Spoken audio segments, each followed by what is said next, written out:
नमस्कार मित्रांनो. भारतात अशी अनेक तीर्थक्षेत्र आहेत जिथे विज्ञानाला न पडलेली कोडी आजही अनुभवायला मिळतात. पण आज आम्ही तुम्हाला एका अशा ठिकाणी घेऊन जाणार आहोत जिथे साक्षात दत्तप्रभूंचा वास आहे असे मानले जाते. कर्नाटक राज्यातील कलबुर्गी जिल्ह्यात वसलेलं श्री क्षेत्र गाणगापूर. मित्रांनो, असं म्हणतात की इथे आजही दुपारी साक्षात दत्त महाराज भिक्षा मागण्यासाठी येतात. काय आहे यामागचं रहस्य?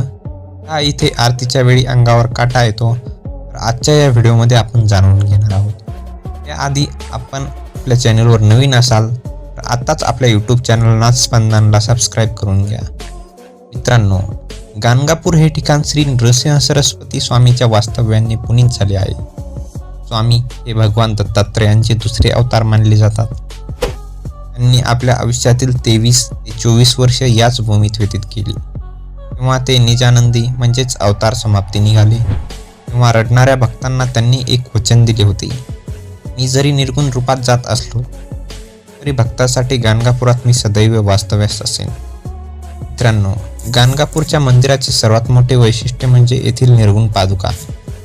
या पादुकांना कोणत्याही पाण्याचा स्पर्श केला जात नाही.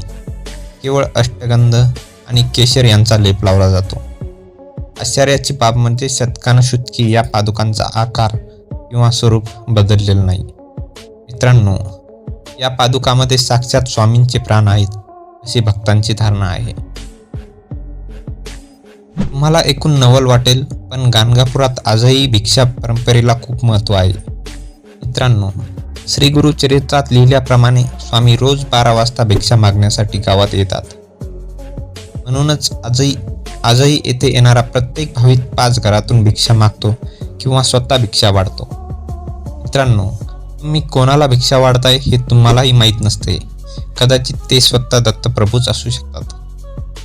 मित्रांनो, गाणगापूरला पिशाच्य विमोचन क्षेत्र असे देखील म्हटले जाते. येथे होणाऱ्या आरतीच्या वेळी एक अजब दृश्य पाहायला मिळते.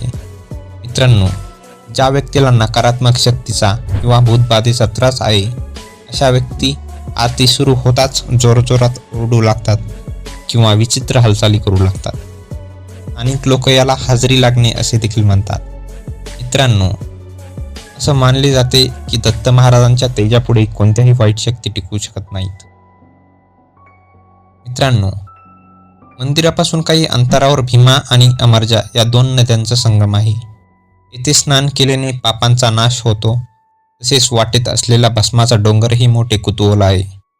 मित्रांनो, ही माती राखेसारखी दिसते, जी भगवान परशुरामांना यज्ञांची आठवण करून देते. येथील औदुंबर वृक्षाखाली बसून गुरुचरित्राचे पारायण केल्यास अशक्य कामेही पूर्ण होतात असा भाविकांचा विश्वास आहे. तर मित्रांनो, हे होते श्री गाणगापूरचे दिव्य रहस्य.